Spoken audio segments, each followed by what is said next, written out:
अस्सलाम वालेकुम स्टूडेंट्स। आपको हमारे लेक्चर डॉक्टर माज मेडिकल लेक्चर में एक बार फिर खुशआमदीद स्टूडेंट। मुझे उम्मीद है आप लोग खैरियत से होंगे। तो अच्छा, आज हम अपने शुरुआत करते हैं एक और ऑर्गेनिक से। इसको एंडोप्लाज्मिक रेटिकुलम कहा जाता है। एंडोप्लाज्मिक रेटिकुलम, हम इसकी तरफ आते हैं। एंडोप्लाज्मिक रेटिकुलम जो है, इस ऑर्गेनी के बारे में डिस्कस करते हैं, इनका स्ट्रक्चर कैसा होता है। फिर एंडोप्लाज्मिक रेटिकुलम के साथ हमारे पास एंडोप्लाज्मिक रेटिकुलम के फिर टू टाइप्स होते हैं स्टूडेंट्स। फिर इसकी टू टाइप्स होते हैं, इनके बारे में हम भी डिस्कस करेंगे। ठीक है। अच्छा स्टूडेंट, इनसे पहले हम आते हैं टिपिकल एंडोप्लाज्मिक रेटिकुलम को, यानी एंडोप्लाज्मिक रेटिकुलम किस तरह बना होता है। ठीक है। एंडोप्लाज्मिक रेटिकुलम के कंपोजिशन में अगर हम आ जाए तो एंडोप्लाज्मिक रेटिकुलम में हमारे पास ऐसे चपटे हुए शापर पाए जाते हैं। इसको क्या कहा जाता है? इसको सिस्टर्ना कहा जाता है। एक को सिस्टर्ना और बोर्डेरोसार को फिर हम सिस्टर्निये कहते हैं। ठीक है। देखो तो अच्छा, तो स्टूडेंट ये होता है एक टिपिकल।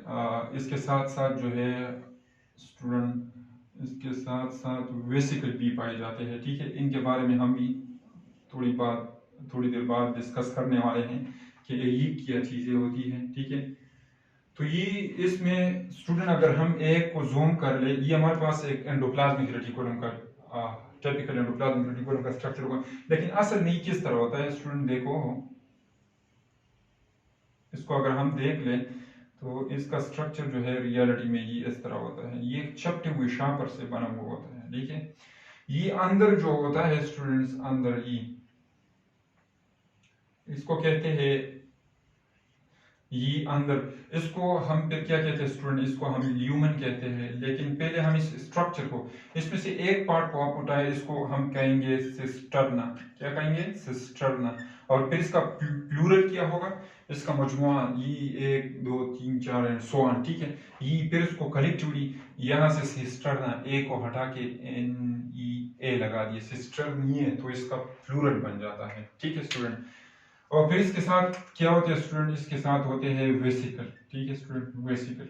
ये वेसिकल जो है स्टूडेंट, ये इस साइड से जो है, ये एक साइड से आकर इधर दब जाते हैं, मतलब ये इसका यानी इस सिस्टर्ने का हिस्सा बन जाता है। ये अक्सर ही तो इस तरह होता है कि या ये इस सिस्टर्ने का क्या हो जाता है, सिस्टर्ने का हिस्सा हो जाता है। यू आके एक फॉर एग्जांपल एक वेसिकल आ गया तो ये इसके साथ मिल जाता है, इसमें जम हो जाता है। यहाँ से एक वेसिकल फिर इस तरह स्टूडेंट निकल के यहाँ से चला जाता है। स्टूडेंट देखिए, इसके स्ट्रक्चर पे नेट असर नहीं पड़ेगा। क्यों स्टूडेंट? इसमें से अगर फॉर एग्जांपल ये वेसिकल जो है ये बनते हैं, यानी इस मेम्ब्रेन से जो है आप छोटे छोटे ये शापर, मतलब ये है यहाँ इस साइड पे चले, और इस साइड पे हम आते हैं इसको अच्छी तरह से स्टूडेंट, यहाँ अगर ये जगह से ये कट लगाया जाता है, यानी इसका स्ट्रक्चर जो है वो चला जाता है। ये फॉर एग्जांपल ये वेसिकल इनसे डिटैच हो गया, तो इस पे नेट असर इसलिए नहीं पड़ता कि यहाँ पे स्टूडेंट नए नए वेसिकल जब आते हैं तो अक्सर ये वेसिकल जो है वो एक दूसरे के साथ क्या करते हैं स्टूडेंट, ये वेसिकल एक दूसरे के साथ तो कंबाइन होके एक दूसरा जो है सिस्टर्ना बनाते हैं। ठीक है स्टूडेंट, कंबाइन सिस्टर्ना, दूसरा सिस्टर्ना बनाते हैं। तो इधर नया सिस्टर्ना बनता है, लेकिन यहाँ से नीचे जो है ये सिस्टर्ना चला जाता है, तो इस पे नेट इसके स्ट्रक्चर पे कोई इफेक्ट नहीं पड़ता। ठीक है स्टूडेंट। अच्छा, ये था एक टिपिकल एंडोप्लाज्मिक रेटिकुलम का स्ट्रक्चर हो गया। ठीक है स्टूडेंट। एक अभी इस स्ट्रक्चर को डिस्कस करने के बाद हम आते हैं, आज हम अपने जो लेक्चर है, अच्छा अब हम आते हैं एंडोप्लाज्मिक रेटिकुलम के टू टाइप्स होते हैं स्टूडेंट। इसमें एक होता है हमारे पास स्टूडेंट, इसको हम कहते हैं RER, यानी RER का मतलब क्या हो गया स्टूडेंट, रफ एंडोप्लाज्मिक रेटिकुलम। ठीक है स्टूडेंट्स, रफ एंडोप्लाज्मिक रेटिकुलम। दूसरा हमारे पास होता है स्टूडेंट इस ER, जो इंशाल्लाह हम आवर लेक्चर में डिस्कस करेंगे, इसको हम कहेंगे स्मूथ एंडोप्लाज्मिको रेटिकुलम। ठीक है। अच्छा, आज का हमारे, अच्छा स्टूडेंट आप देख लें, एक हो गया हमारे पास RER। ठीक है। दूसरा हमारे पास हो गया इस ER। RER इसको रफ क्यों कहा जाता है, इसको रफ किस चीज ने बनाया है स्टूडेंट? अगर इधर आ जाए इस डायग्राम की तरफ स्टूडेंट्स, तो यहाँ पे देख ले, यहाँ पे जो ये चीजें आपको नजर आई, ये ब्लैक ब्लैक डॉट्स, इसको राइबोसोम कहा जाता है स्टूडेंट। तो रफ एंडोप्लाज्मिक रेटिकुलम के साथ बहुत ढेर, इसके मेम्ब्रेन के, इसके सिस्टर्ने के साथ बाहर साइड से बहुत ढेरों सारे राइबोसोम अटैच हुए होते हैं और इसके स्ट्रक्चर को रफ बनाता है, इसलिए इसको रफ एंडोप्लाज्मिक रेटिकुलम कहा जाता है। ये ब्लैक में जो है ये रफ एंडोप्लाज्मिक रेटिकुलम है, ये इसका क्या है, ये पार्ट जो है इसको रफ एंडोप्लाज्मिक रेटिकुलम। लेकिन स्टूडेंट ये स्मूथ एंडोप्लाज्मिक रेटिकुलम जो है, यहाँ जो मैंने ये ग्रीन कलर से बनाया है, ये स्मूथ है। स्मूथ क्यों है स्टूडेंट्स? क्योंकि इस पे कोई राइबोसोम अटैच नहीं होते। ठीक है स्टूडेंट, आज हम बात करते हैं रफ एंडोप्लाज्मिक रेटिकुलम और उसके जो है फंक्शन के बारे में डिस्कस करते हैं कि रफ एंडोप्लाज्मिक रेटिकुलम में, रफ एंडोप्लाज्मिक रेटिकुलम असल में क्या काम करता है। तो स्टूडेंट हम बात करते हैं RER के बारे में। ठीक है स्टूडेंट्स, RER। ठीक है स्टूडेंट, रफ एंडोप्लाज्मिक रेटिकुलम को ऑलरेडी मैंने आपको बता दिया कि रफ एंडोप्लाज्मिक रेटिकुलम रफ होता है क्योंकि इसके साथ क्या होते हैं, अटैच, इसके साथ ये मतलब रफ क्यों होता है, अटैच राइबोसोम्स। ठीक है, इसको राइबोसोम अटैच होते हैं, राइबोसोम। लेकिन किस फॉर्म में अटैच हुए स्टूडेंट, आप एक पॉइंट याद रख ले, अगर इस स्ट्रक्चर को आप जूम कर ले, यहाँ बहुत ढेरों सारे राइबोसोम। स्टूडेंट मैंने आपको एक्सप्लेन किया कि यहाँ हमारे पास क्या होता है, डीएनए। क्या होता है, डीएनए से हमारे साथ मैसेंजर आरएनए बनता है। क्या बनता है, मैसेंजर। और मैसेंजर आरएनए को प्रोटीन बनाने के लिए क्या होता है, मैसेंजर आरएनए के पास ये इनके पास कोड होता है। जब वो कोड इधर आता है स्टूडेंट, इधर रफ एंडोप्लाज्मिक रेटिकुलम में, रफ एंडोप्लाज्मिक रेटिकुलम में वो कोड जो है स्टूडेंट, इधर हम अगर इसको थोड़ा सा हम ले ले और इसको जूम कर दे तो ये फिनोमेना इधर आपको रफ एंडोप्लाज्मिक रेटिकुलम आ जाएगा। यहाँ एक फिनोमेना होता है स्टूडेंट, उसको कहा जाता है कि, इसको क्या कहा जाता है, यहाँ हमें पोलीसोम नजर आते हैं, पोलीसोम्स, या उसको हम पोली राइबोसोम भी कहते हैं, इसको पोली राइबोसोम्स भी कहते हैं। अब ये क्या है पोलीसोम, ये मैंने राइबोसोम के टॉपिक में जो है इसको ऑलरेडी डिस्कस भी किया है, लेकिन अभी मैं इसको इस पे थोड़ा सा और रोशनी डालता हूँ। स्टूडेंट इधर आ जाए, यहाँ देख ले, ये हमारे पास फॉर एग्जांपल ये एक चेन मैंने बना दिया, ये हमारे पास क्या है, एक मैसेंजर आरएनए और ये प्रोटीन बनाने के लिए कोड लाया है। ठीक है, लेकिन इसके साथ जब बहुत ढेरों सारे ribosome number 1 2 3 4 5 6 7 and so on, जिस बहुत ढेरों सारे राइबोसोम इसके साथ अटैच हो जाता है, ताकि ट्रांसलेशन का प्रोसेस यानी प्रोटीन, ये सारे जो है यानी ये प्रोटीन बनाने का प्रोसेस जो है इसको तेज कर सके, तो फिर इसको हम, इस स्ट्रक्चर को फिर हम क्या कहते हैं, इसको हम स्टूडेंट पोलीसोम कहते हैं। यहाँ जो आपको राइबोसोम नजर आएंगे, यानी यहाँ पे जो स्ट्रक्चर आपको नजर आएगी, यही पोलीसोम होगी। अच्छा स्टूडेंट, ये रफ एंडोप्लाज्मिक रेटिकुलम का क्या था, डिस्कशन था, लेकिन रफ एंडोप्लाज्मिक रेटिकुलम रफ क्यों है इसके बारे में हमने कहा। Student rough endoplasmic reticulum location इसका कहा है, तो ये हमारे पास न्यूक्लियस के करीब पाया जाएगा, नियर न्यूक्लियस, यानी ये क्या हो गया, या न्यूक्लियस के नजदीक होगा स्टूडेंट्स, या ये हमारे पास गल्जी बॉडी यानी गल्जी बॉडी के नियर पाया जाएगा। यहाँ ये न्यूक्लियस है स्टूडेंट, ये जो मैंने बनाया है ये न्यूक्लियस है, और न्यूक्लियस के आसपास ये बिल्कुल उसके नजदीक पड़ा हुआ है। ठीक है, ये उसका लोकेशन हो गया। स्टूडेंट हम आते हैं फंक्शन के बारे में, यानी रफ एंडोप्लाज्मिक रेटिकुलम का फंक्शन क्या है स्टूडेंट्स, फंक्शन।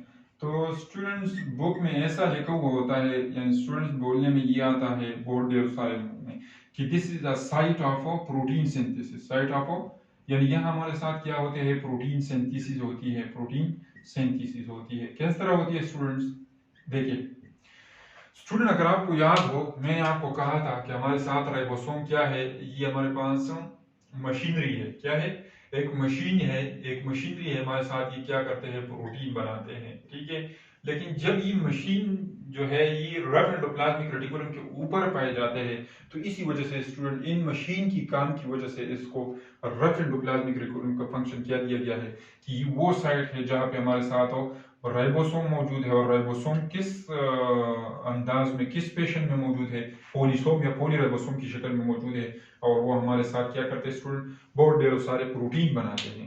तो इसलिए ये कहा जाता है कि ये हमारे साथ हो प्रोटीन बनाने के लिए साइट प्रोवाइड करते हैं। ठीक है स्टूडेंट। अच्छा, इनमें मजीद डिटेल में जाने से पहले स्टूडेंट मैं अगर आपको बता दूं, ये राइबोसोम तो आपने देख लिए, जो ये एक रफ एंडोप्लाज्मिक रेटिकुलम, चंद राइबोसोम हमारे साथ स्टूडेंट साइटोप्लाज्म यानी साइटोसोल में डिस्पर्स, बिखरे हुए नजर आते हैं। ये हमारे पास एक राइबोसोम हो गया, ये राइबोसोम इधर क्या करेगा, ये इधर भी प्रोटीन बनाएगा। अच्छा, या फॉर एग्जांपल एक मैसेंजर आरएनए आ गया, उसने मैसेज लाया प्रोटीन बनाने के लिए, उन्होंने एक मैसेज लाया है, ठीक है। ये हमारे पास क्या है, एमआरएनए है, ठीक है। और एमआरएनए, इस आरएनए के नतीजे में जब हमारे साथ प्रोटीन बनेंगे, प्रोटीन, वो प्रोटीन क्या होंगे स्टूडेंट्स, वो प्रोटीन जो होंगे ये हमारे पास या एंजाइम होंगे स्टूडेंट्स, क्या होंगे, या ये हमारे पास एंजाइम, एंजाइम क्योंकि स्टूडेंट प्रोटीन होते हैं, या इसी तरह हमारे पास और प्रोटीन होंगे फंक्शनल, ठीक है स्टूडेंट, या स्ट्रक्चरल। ये प्रोटीन और ये एंजाइम जो है ये क्या करते हैं, ये इधर साइटोसोल में स्टूडेंट एक बात याद रखें, ये प्रोटीन जो है या ये एंजाइम, ये वो केमिकल रिएक्शंस कंट्रोल करेंगे जो हमारे साथ साइटोसोल में होते हैं। कहाँ होते हैं, साइटोसोल। इसकी मिसाल हम क्या ले सकते हैं स्टूडेंट, अगर आपको पता है सेलुलर रेस्पिरेशन का एक मिसाल हम सिंपल, ये हमारे लिए इजी है, हम ले ले तो ग्लाइकोलिसिस जब हमारे साथ होता है, ग्लाइकोलिसिस स्टूडेंट, उसमें जितने एंजाइम और जितने प्रोटीन्स और जितने प्रोटीन और एंजाइम यूज होते हैं, तो वो मतलब कौन से राइबोसोम बनाते हैं, वो जो हमारे साथ हो साइटोप्लाज्म में जो डिस्पर्स राइबोसोम है वो इन प्रोटीन को बनाते हैं। दूसरी तरफ अगर हम आ जाए स्टूडेंट, हमारे साथ ये रफ एंडोप्लाज्मिक रेटिकुलम के ऊपर जो ये पोलिसोम है या पॉलीराइबोसोम है, ये जो प्रोटीन बनाएंगे, ये प्रोटीन क्या होंगे स्टूडेंट्स, ये हमारे पास सेक्रेटरी प्रोटीन होंगे, क्या होंगे, सेक्रेटरी प्रोटीन। देखिए स्टूडेंट्स, या ये हमारे पास क्या होंगे, या ये हमारे पास होंगे स्टूडेंट मेम्ब्रेन प्रोटीन, क्या होंगे स्टूडेंट, मेम्ब्रेन प्रोटीन। देखिए स्टूडेंट, इन सीक्रेटरी और मेम्ब्रेन प्रोटीन को फर्दर मतलब डिस्कस करने से पहले मैं आता हूँ और आपके साथ चंद पॉइंट जो है ये एक्सप्लेन करना चाहता हूँ कि प्रोटीन हमारे पास हो, अगर हम प्रोटीन ले, एक हमारे पास होते हैं स्ट्रक्चरल प्रोटीन, क्या होता है स्टूडेंट, जो आपके स्ट्रक्चर को बनाने में काम आते हैं, स्ट्रक्चरल प्रोटीन। और दूसरा हमारे पास होते हैं फंक्शनल प्रोटीन स्टूडेंट, क्या होते हैं, फंक्शनल प्रोटीन। स्ट्रक्चरल प्रोटीन वो होते हैं जो स्टूडेंट जो आपके स्ट्रक्चर बनाने के काम आते हैं। जिस तरह मैं आपको बोल रहा हूँ, आपके बाल हो गए, ठीक है, जिसमें हमारे पास क्या होता है, केराटिन, या आपके क्या है, केराटिन प्रोटीन जो है, या आपके स्किन हो गया, ठीक है, स्किन के ऊपर क्या है, वो केराटिन प्रोटीन है। आपके हेयर्स में केराटिन प्रोटीन है, ठीक है स्टूडेंट, आपके नेल्स में केराटिन प्रोटीन है। तो ये आपके लिए ये स्ट्रक्चर बना रहा है, ठीक है। इसके अलावा स्टूडेंट मैं अगर आपको बता दूं, हमारे पास क्या हो गए, कोलेजन प्रोटीन जो हो गए, कोलेजन।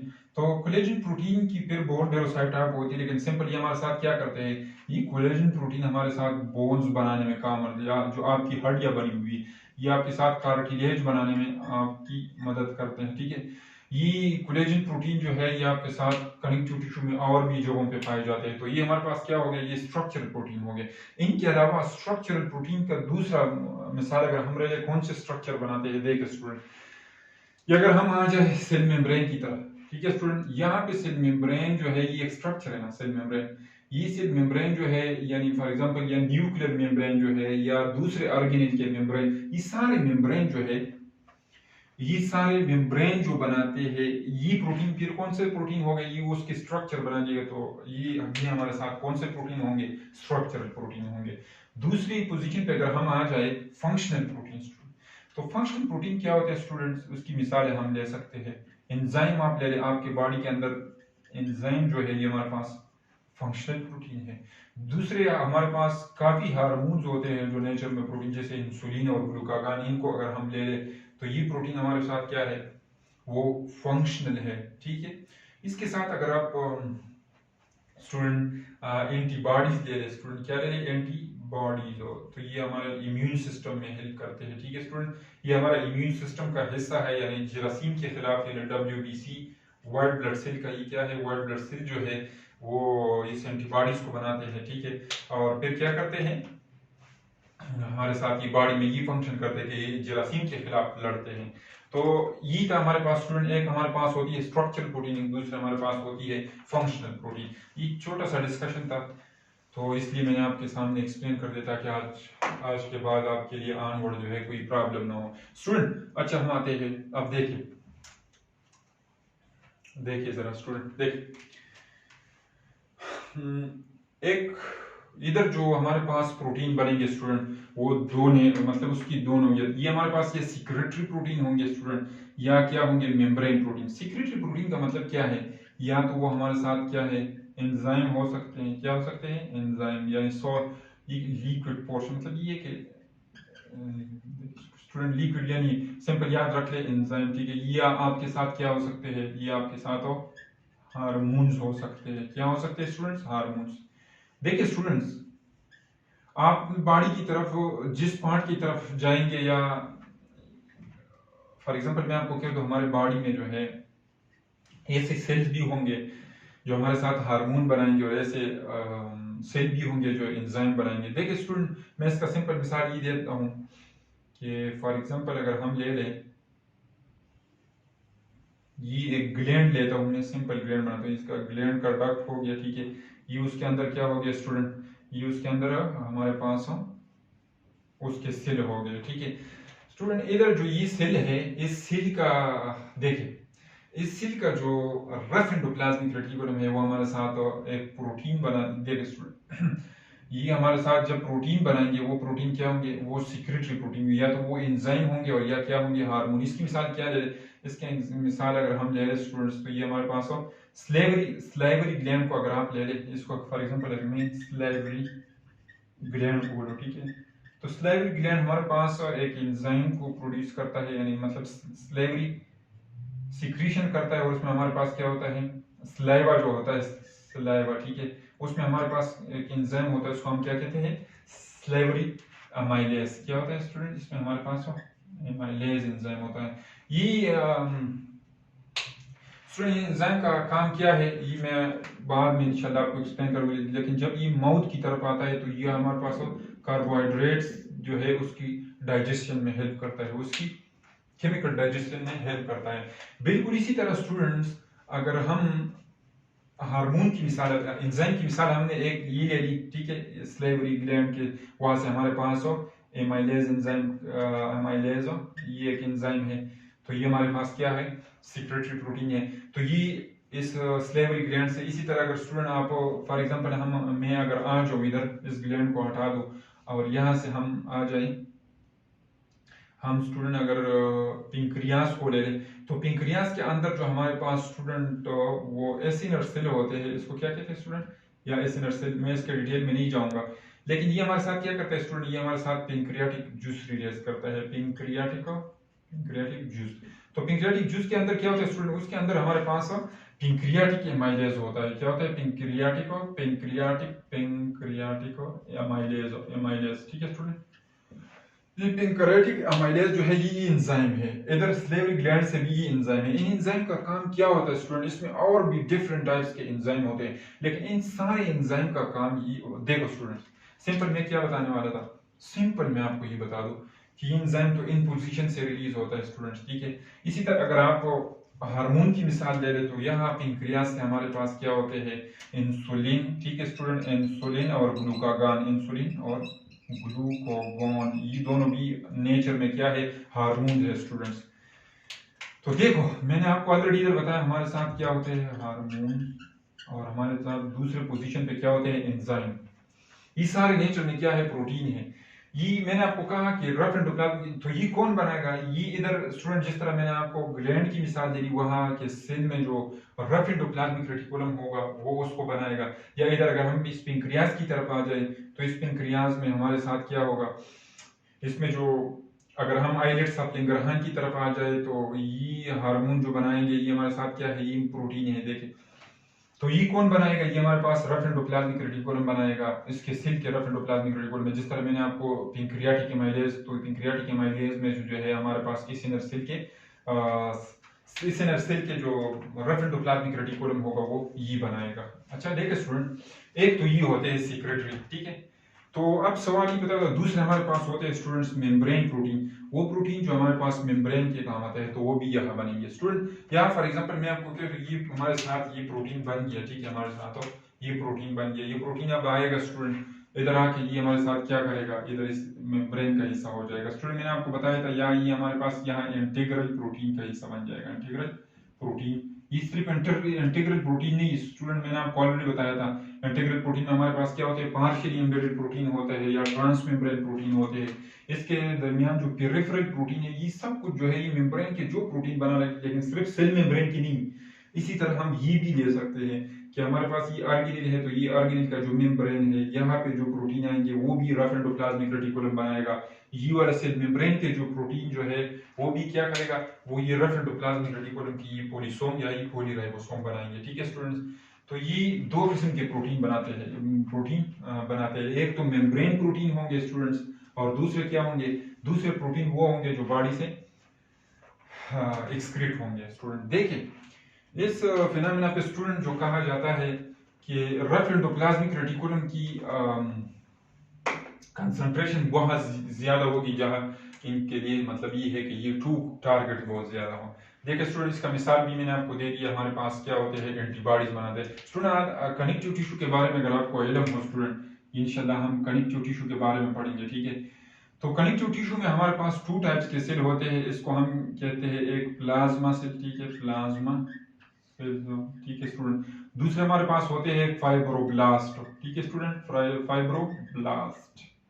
देखिए स्टूडेंट, प्लाज्मा सेल, इनमें अगर आप देखें तो इनमें हमारे पास रफ एंडोप्लाज्मिक रेटिकुलम बहुत ज्यादा पाया जाता है। क्यों?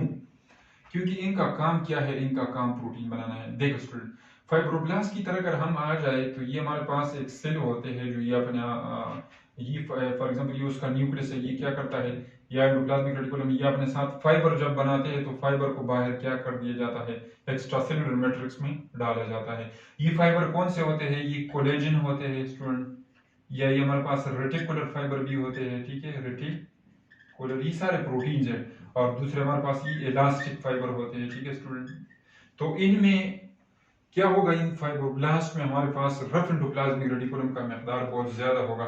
और ये क्या करते हैं स्टूडेंट्स, ये हमारे पास स्ट्रक्चर बनाते हैं, तो ये स्ट्रक्चरल प्रोटीन बनाते हैं, इधर जाहिर है। दूसरी तरफ अगर हम आ जाए स्टूडेंट तो हमारे साथ प्लाज्मा सेल है। प्लाज्मा सेल क्या है, प्लाज्मा सेल स्टूडेंट्स ये WBC व्हाइट ब्लड सेल का क्या है, एक टाइप है स्टूडेंट। ये हमारे पास एक WBC का टाइप है, ठीक है, व्हाइट ब्लड सेल का टाइप है। इसको मैं डिटेल में नहीं जाता क्योंकि फिर आपके लिए कंफ्यूजन हो जाएगी। ये प्लाज्मा सेल क्या करते हैं स्टूडेंट, या सिंपल ये बी लिम्फो, इसको हम बी लिम्फोसाइट कहते हैं। ठीक है, बी लिम्फोसाइट, ठीक है, लिम्फोसाइट, बी लिम्फोसाइट। ये प्लाज्मा सेल जो है स्टूडेंट, तो इसको सिंपल अगर हम कह दें ये हमारे पास क्या है, ये लिम्फोसाइट है सिंपल, या ये एक्टिवेटेड बी लिम्फोसाइट है। ठीक है स्टूडेंट, बी लिम्फोसाइट। इसका काम क्या होता है स्टूडेंट, ये हमारे साथ एंटीबॉडीज बनाते हैं। क्या बनाते हैं स्टूडेंट, ये हमारे साथ एंटीबॉडीज बनाते हैं। ठीक है स्टूडेंट, एंटीबॉडीज क्या होते हैं स्टूडेंट, जो ऐसे फंक्शनल प्रोटीन है, ये हमारे पास जब हमारे बॉडी में कोई जर्म्स या कोई पैथोजन एंटर होता है, एंटीजन एंटर होता है, तो इनके खिलाफ लड़ते हैं। ठीक है स्टूडेंट, तो इस तरह के हमारे पास कौन से प्रोटीन हो गए, ये हमारे पास हो गए functional protein. Antibodies are functional protein. फिर उसके बाद स्टूडेंट, ये तो हमने कहा कि उसकी मकदार उधर स्टूडेंट, अगर आप ये एक पॉइंट याद रख ले और ये हमेशा के लिए याद रखें, जिस सेल को जिस सेल को ज्यादा प्रोटीन बनाने का काम हवाला हो, इसी तरह ये हमारे पास ज्यादा होंगे।